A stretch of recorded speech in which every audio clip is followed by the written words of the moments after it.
আচ্ছা বন্ধুরা, তো দেখো আমরা একটু কি করব যে গড়ায়ু, গড়ায়ু মানে কি ভাই? গড়ায়ু মানে হচ্ছে তোমার টাউ।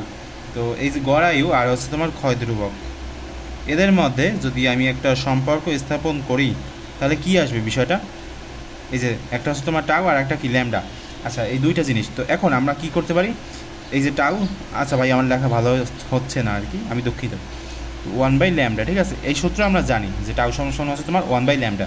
আচ্ছা, এখন আবার কিন্তু আমরা এটাও জানি যে ল্যামডা সমান সমান কি, ল্যামডা সমান সমান হচ্ছে ওই যে আগের ভিডিওতে একবার প্রথম যে ভিডিও সেই ভিডিওতে দেখছি যে 0.693, নিচে হবে কি, নিচে হবে তোমার T1/2, মানে টি হাফ অর্থাৎ অর্ধায়ু আর কি। এখন এখান থেকে তুমি কি লিখতে পারো বলো তো? এখান থেকে টাউ সমান সমান লিখতে পারো ল্যামডা এর জায়গায় যদি তুমি 1/0.693 লেখো তাহলে এখানে কি আসবে? অর্ধায়ু। আর এখন এখান থেকে আমরা কি লিখতে পারি? এখান থেকে লিখতে পারি এই যে অর্ধায়ুটা হচ্ছে তোমার উপরে চলে যাবে আর নিচে থাকবে কি 0.693।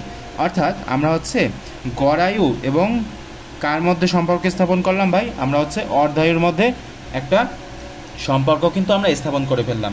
তো এভাবেই তোমরা করতে পারবা, পরীক্ষার খাতা একবারে বিস্তারিতভাবে দেখিয়ে দিবা। বুঝতে কি পেরেছো সবাই?